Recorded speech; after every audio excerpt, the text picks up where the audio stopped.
Hello everyone, welcome to our YouTube channel the Kalakar classes. मैं हूं राकेश, आप लेकर न्यू करता है जिसका नाम है क्लास 11 ज्योग्राफी पेपर। आपसे स्टूडेंट जानते हैं 24 तारीख को आपका ज्योग्राफी सब्जेक्ट का आपका क्वेश्चन पेपर होने वाला है। उसके लिए मैं एक बहुत ज्यादा मोस्ट इंपोर्टेंट क्वेश्चन पेपर लेकर के आया हूं आपके सामने में। ये जो क्वेश्चन पेपर है आपसे स्टूडेंट के लिए एक लाइन एक वर्ड के अंदर मैं बोलूं तो आपके लिए ये वीडियो जो है वेरी वेरी मोस्ट इंपोर्टेंट है। ठीक है, बहुत सारे बच्चे बोलते हैं सर मैं आपकी वीडियो को क्यों देखूं शुरू से एंड तक, तो इसके पीछे कारण ये है कि ये जो क्वेश्चन पेपर आपको मैं करा रहा हूँ इसके ये आपके एग्जाम के लिए वेरी वेरी मोस्ट इंपोर्टेंट है। इस क्वेश्चन पेपर के सारे question very very most important है, प्रीवियस ईयर में आए हुए हैं, बार बार रिपीटेड होते हैं, इसलिए आपको मैं ये वाला क्वेश्चन पेपर करा रहा हूँ। इसलिए आप स्टूडेंट को इस वाले वीडियो को शुरू से एंड तक देखना जरूरी है। ठीक है, तो बिना किसी देरी के जल्दी से शुरू करते हैं अपनी क्लास को। आपसे स्टूडेंट को 95 प्लस मार्क्स चाहिए, तो आप हमारी वीडियो को शुरू से एंड तक पूरा जरूर देखना। इसके आगे भी और भी क्वेश्चन पेपर आपको मैं कराऊंगा, तो इसको भी जरूर देख लेना ताकि आपके 95 मार्क्स आपके हर एक सब्जेक्ट आपके 70 में से 70 मार्क्स आपके पक्के हो जाए। ठीक है, चलो शुरू करते हैं अपनी आज की इस क्लास को। और आगे की वीडियो बनाने के लिए देखो आगे के जो चलो इस पहले बात कर लेते हैं।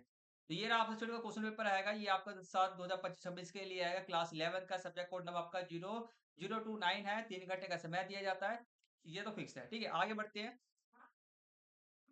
अब सामान्य देश की बात करते हैं। सामान्य देश के अंदर में क्या है, तो इसको पढ़ना जरूरी होता है। फटाफट से एक बार मैं आपको पढ़ा देता हूँ क्या चीज है क्या चीज नहीं है। ठीक है, फिर आगे क्वेश्चन में बढ़ते हैं। देखो इस प्रश्न पत्र में कुल कितने 30 को प्रश्न होते हैं, सभी प्रश्न अनिवार्य है। ठीक है, और 5 खंड आएंगे। ओके, एक में आपके 1 से 17 एमसी क्वेश्चन है। ओके, 18 19 केस आधारित 3 नंबर वाले हैं। 20 से 23 आपके 3 नंबर से है। ठीक है, 24 से 28 आपके 5 नंबर वाले हैं। 29 30 आपके मानचित्र वाले हैं। अब मानचित्र का आपको मैं बता देता हूँ, एक सेपरेट वीडियो बना के दे दूंगा। ठीक है, मानचित्र के लिए 2 वीडियो बनाऊंगा, छोटे छोटे वीडियो रहेंगे, 5 से 10 मिनट का वीडियो रहेगा, उसको देख लेना। वीडियो का लिंक आपको ना इस वाले वीडियो के डिस्क्रिप्शन बॉक्स में डाल दूंगा, जल्दी बना के आपको दे दूंगा। ठीक है, आगे करते हैं। भारत एवं विश्व के रूपरेखा रूपरेखा मानचित्र उत्तर पुस्तिका के साथ संलग्न करना अनिवार्य है। मतलब कि जो भी आप मानचित्र भरोगे उसको जो धागे के साथ में अपने आंसर शीट के साथ में आंसर शीट होता है उसके साथ में जोड़ना जरूरी है। आगे कहते हैं रूपरेखा मानचित्र बनाने हेतु टेम्पलेट या स्टेंसिल का उपयोग किया जा सकता है। ठीक है, तो रूपरेखा बनाने के लिए भाई, मानचित्र बनाने के लिए आपको वैसे मानचित्र मिलेगा ही बस। ठीक है, तो करते हैं। फर्स्ट क्वेश्चन से हमारा यहाँ से स्टार्ट कर लेते हैं अपनी क्लास को। देखो हमारे यहाँ से हम बहुविकल्प पे क्वेश्चन करना स्टार्ट कर रहे हैं। अब आपको क्लास स्टार्ट करने से पहले आपको मैं ये बोलना चाहता हूँ, आगे के जितने भी वीडियो बना मैं आपके लिए बनाने वाला हूँ। ठीक है, और अभी मैं ये वाला वीडियो बना रहा हूँ, इसको बनाने के लिए बहुत ज्यादा मेहनत लगता है। ठीक है, तो आपको मैं से ज्यादा कुछ नहीं मांग रहा, प्लीज प्लीज प्लीज ज्यादा से ज्यादा इस वीडियो को लाइक करना, ज्यादा से ज्यादा लाइक करना। ठीक है, इस वाले वीडियो पे कमेंट जरूर करना, इस वाले वीडियो पे कमेंट जरूर करना। चैनल पे आप लोग सुनना है तो चैनल को सब्सक्राइब करके ब्लैक बटन को ऑन पे सेट कर लेना, क्योंकि मैं आपके लिए मोस्ट इंपोर्टेंट वीडियो बना के देते रहता हूँ। हर एक सब्जेक्ट के क्वेश्चन पेपर का वीडियो आपको मैं बना के देता हूँ, तो प्लीज प्लीज प्लीज ज्यादा से ज्यादा लाइक कमेंट्स सब्सक्राइब बेल के बटन को ऑन पे सेट कर लेना, अपने दोस्तों में शेयर भी जरूर कर देना। प्लीज प्लीज प्लीज जरूर कर देना, आपकी सपोर्ट की बहुत ज्यादा जरूरत है, प्लीज ज्यादा से ज्यादा करना। चलो करते हैं हम फर्स्ट क्वेश्चन हमारे सामने में है, निम्नलिखित में से किस प्लेट का प्रवाह दर सबसे अधिक है। ठीक है, किस प्लेट का प्रवाह दर का मतलब होता है कि भाई एक तरह से जब वो आता है, जब वह प्लेट हिलता है तो उसकी सबसे ज्यादा हाईएस्ट, सबसे ज्यादा हिलने की दर। ठीक है, एक तरह से बोलो तो गति भी बोल सकते हैं, एक तरह छोटे से भाषा में बोला जाए तो गति भी बोल सकते हो, किसकी गति की दर सबसे ज्यादा है, एक तरह से बोल सकते हो। ठीक है, तो इसका राइट आंसर आपका है ईस्ट पैसिफिक। ठीक है, Pacific plate, east Pacific plate का सबसे ज्यादा आएगा, सबसे ज्यादा प्रवाह दर है। और सबसे कम किसका आएगा, हमारे सबसे ज्यादा अंटार्कटिक। ठीक है, अंटार्कटिका ठीक है, अंटार्कटिका इसका जो हमारा है इसका प्लेट का हमारे का है सबसे ज्यादा। ठीक है, चलो तो एक सेकंड रुक जाना। ठीक है, इसका और सबसे कम हमारे किसका है, इसका है। आगे बात करते हैं, उल्टा सीधा ऊपर नीचे भी क्वेश्चन पूछ सकता है ना आपसे। आगे करते हैं कि नेक्स्ट क्वेश्चन हमारे सामने में, नदी या झील या समुद्र में मिलने से पहले कौन सा निक्षेपी स्थल रूप बनाती है। क्या है मतलब कि जब नदी हो गया, झील हो गया, समुद्र में गिरने से पहले, समुद्र में मिलने से पहले वह एक निक्षेप बनाती है। ठीक है, आपको पता ही हो क्या कहते हैं इसको, डेल्टा कहते हैं। जैसे कि हमारा ब्रह्मपुत्र नदी आएगा, वह हमारे क्या है, अरब सागर। ठीक है, बंगाल की खाड़ी में गिरने से पहले हमारा क्या बनाता है, सुंदरबन का डेल्टा बनाता है। ठीक है, तो ये चीज आगे बात करते हैं। नेक्स्ट क्वेश्चन हमारा 3, उष्ण कटिबंधीय क्षेत्रों में अपक्षय की गहराई शीत या शुष्क क्षेत्रों से अधिक क्यों होती है। ठीक है, अपक्षय का मतलब क्या होता है मैं समझाता हूँ। देखो अक्षय होता है जैसे कि आपको हमारे चट्टाने होते हैं। ठीक है, चट्टानों का ना भौतिक रासायनिक और जीव कारण द्वारा, ठीक है, सजीवों द्वारा, भौतिक हो गया, रासायनिक हो गया, और हमारे सजीव, सजीव मतलब कीड़े मकोड़े द्वारा वो क्या होता है, छोटे छोटे टुकड़े में टूट जाता है, तो इसको हम अपक्षय कहते हैं। तो हमारा शीत हो गया, शीत में ठंडी इलाके में या गर्म इलाकों के अंदर में हमारा क्यों सबसे ज़्यादा वह चट्टानें टूटती हैं? ठीक है? तो इसका राइट आंसर आपका आएगा ये 20 का राइट आंसर हमारा आएगा क्योंकि उच्च तापमान और वर्षा हो गया और रासायनिक अभिक्रियाएँ बढ़ते हैं। उस समय वहाँ पे ये सब अभिक्रिया ज़्यादा होता है इसके लिए। आगे बात करते हैं नेक्स्ट क्वेश्चन है, एक ऐसा प्रदेश जहाँ वार्षिक वर्षा 50 सेंटीमीटर से कम होता है। ठीक है? वार्षिक वर्षा क्या 50 सेंटीमीटर कम होता है। झाड़ियाँ, कांटेदार वृक्ष, तो आपको सीधे पता चल रहा होगा कौन सा हमारा उष्णकटिबंधीय कांटेदार वन। आगे बात करते हैं, फिफ्थ क्वेश्चन है, दिल्ली, कोलकाता लगभग समान अक्षांश पर स्थित है, फिर भी कोलकाता में अधिक वर्षा होती है, क्यों? क्योंकि वहां पर देखो क्यों, 20 का राइट आंसर है, यह बंगाल की खाड़ी शाखा के मानसून मार्ग पर स्थित है। ठीक है, जहां से मानसून आता है ना भाई, जहां से मानसून आता है वहीं पे स्थित है, इसलिए वहां पर ज्यादा वर्षा आपका होता है। ठीक है, आगे बढ़ते हैं, सिक्स क्वेश्चन, निम्नलिखित में से कौन सी नदियां पश्चिम की ओर बहती है? पश्चिम की ओर बहती है नर्मदा तापी, नर्मदा तापी, नर्मदा तापी। आगे बढ़ते हैं, नेक्स्ट क्वेश्चन हमारे सामने 7 है, कथन हमारा है कि भारत के उत्तरी मैदान अत्यंत उपजाऊ और सघन आबादी वाले होते हैं। बिल्कुल सही बात है, अधिक उपजाऊ और सघन आबादी मतलब अधिक जनसंख्या रहते हैं। कारण इसका है कि यह मैदान हिमालय से लाए गए जलोढ़ निक्षेपों से बने हैं। बिल्कुल सही बात है, हिमालय द्वारा जो भी निक्षेप होते हैंगे, जैसे कि जो भी मिट्टी होता है मतलब कि पोषण तत्व निक्षेप बोल सकते हो, और निक्षेप का मतलब यहाँ पे क्या पोषण तत्व से मिलकर के बना है, इसलिए उपजाऊ भी है और उपजाऊ होने के कारण वहां पर ज्यादा से ज्यादा लोग निवेश आवास करते हैं वहां पर। ठीक है, अभिकथन कारण दोनों सही वाक्य भी करता है।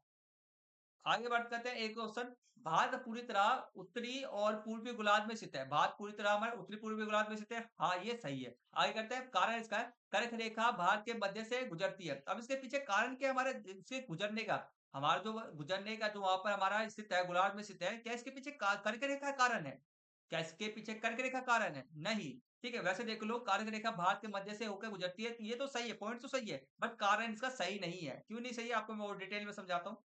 देखो, क्योंकि ये अक्षांशीय देशांतर स्थिति से निर्धारित होता है, ना कि केवल कर्क रेखा से। तो हमारा जो है क्या है, ये हमारा उत्तरी और पूर्वी गोलार्ध में स्थित है, तो ये हमारा किससे निर्देशित होगा, किससे ये निर्धारित होगा, हमारा अक्षांशीय देशांतर स्थिति से निर्धारित होगा। ठीक है, इसलिए तो हमारा क्या है, 20 का राइट आंसर है।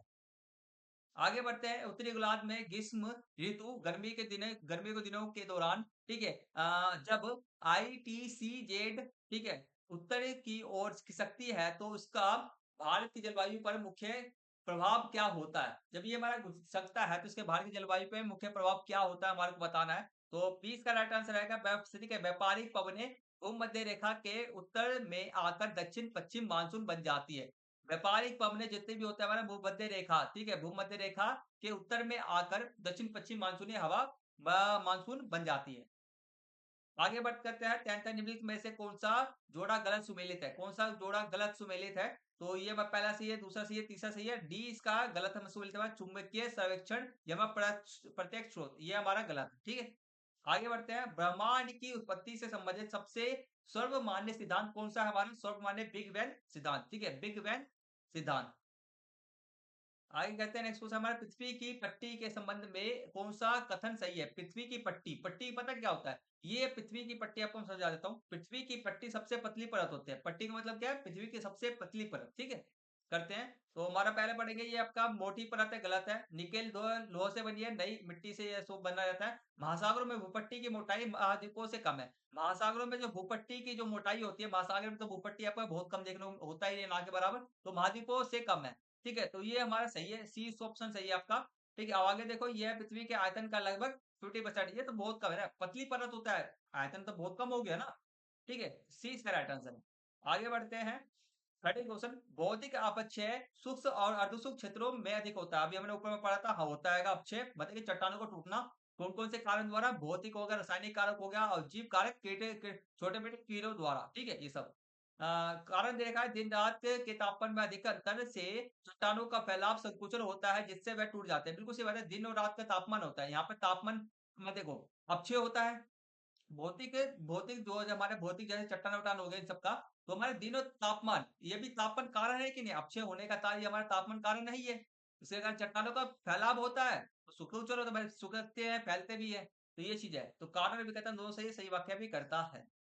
आगे बात करते हैं, नेक्स्ट क्वेश्चन है, जब सूर्य चंद्रमा पृथ्वी एक ही सीधे में होता है, तब उच्चतम ज्वार आते हैं। तो इन सॉरी तो इन्हें क्या कहते हैं? इन्हें क्या कहते हैं? स्प्रिंग ज्वार कहते हैं। क्या कहते हैं? स्प्रिंग ज्वार कहते हैं, या हम इसको दृढ़ ज्वार भी कह सकते हैं, ठीक है? या हम इसको दीर्घ ज्वार भी कह सकते हैं। आगे बढ़ते हैं।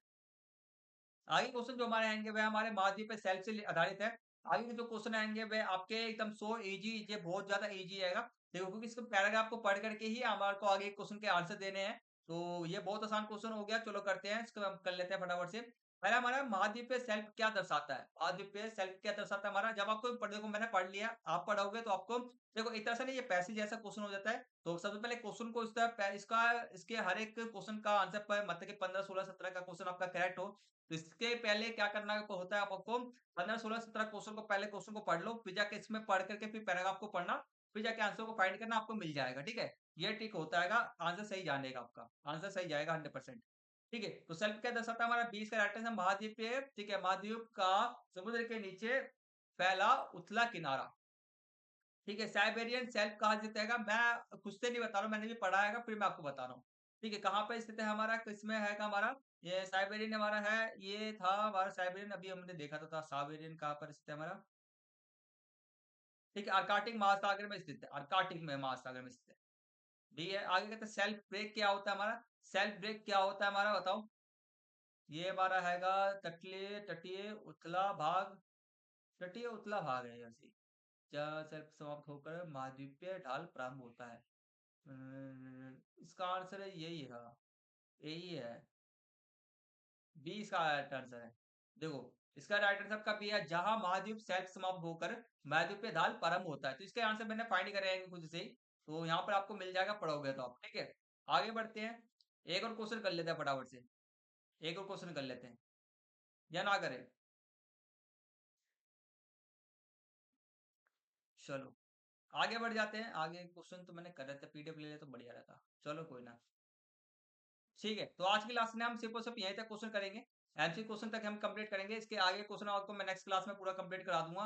ठीक है, तो छोटे छोटे पार्ट्स में हम करके करें कंप्लीट करेंगे, ताकि आपको पढ़ने में मजा आए। तो आप क्या करना, नेक्स्ट क्लास जब भी होगा इससे पहले सारे के सारे क्वेश्चन को बढ़िया तरीके से, हर एक क्वेश्चन का आंसर आपको याद होना चाहिए और समझ लेना, समझा दिया मैंने।